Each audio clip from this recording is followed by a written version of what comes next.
yonent yàlla Muhammad sallallahu alayhi wa sallam wax nañu ci xadis boo xamante ne saxaabi bi ñu wax Muaaz ibnu Jabal radiyallahu anhu moo ñu ko nettali xadis bi ñëw na ci Tabaraani ñëw na ci Ibnu Maaja.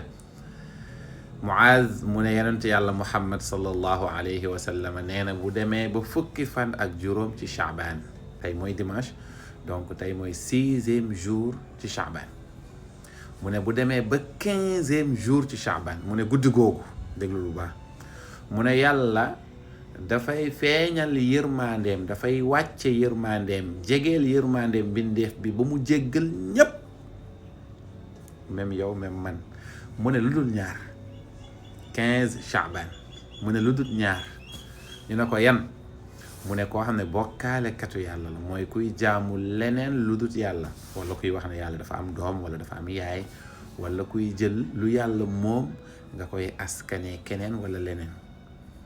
mu ne wala ñaar ñu xuloo maanaam koo xam ne am na lu mu téye ci xolam ñeel mbokkam yàlla di jéggal mbindeef bi yépp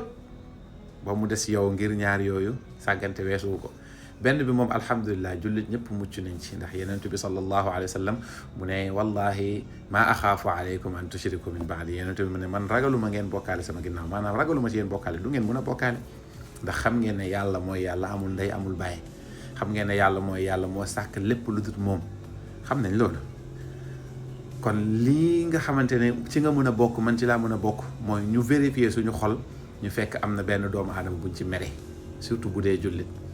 donc nañu baalante xàq bu dee am na koo yoreel xàq wala am na koo mere wala mu mere la baalu ko wala nga baal ko ngir yàlla baal la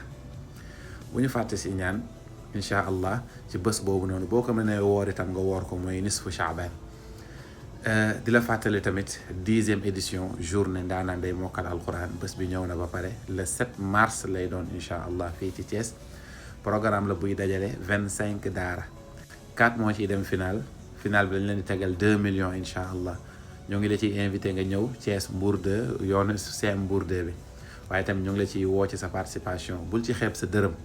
déjà def ko ci weer wi ñu nekk weer wu baax la weer wu baax a saraxe la waaye weer wi ñu koy jëriñoo tamit muy weeru Ramadan weer wu baax la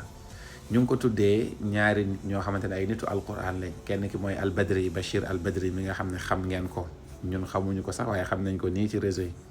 ak suñu benn papa tamit boo xamante ne nitu alquran la boroom xam-xam la mooy oustaz Thierno Younus Dia fii ci Thiès Mbour 2 ñoo ngi ciy woo mbokk yëpp yàlla nañu yàlla defal fathu ak tawfiq bi jaahi rasulillah inda allah. asalaamualeykum wa rahmatullah gannaaw ba ñu sante yàlla julli ci yonent bi sallallahu alayhi wa sallam xew-xew bu rëy lañ leen yëggal mooy ban xew-xew 10e édition wu ndaanaan dafay mokkal alquran fan lay xewee fële ca Thiès quartier Mbour 2 le 7 mars incha allahu rabbi avec oustaz Aboul Abbas at Tijani man Seyda Mariama maa ngi ci biir bu leen ko kenn nettali ndax nag dina saf sàpp ak alquran yal nañu si yàlla yóbbu ci jaam ak salaam.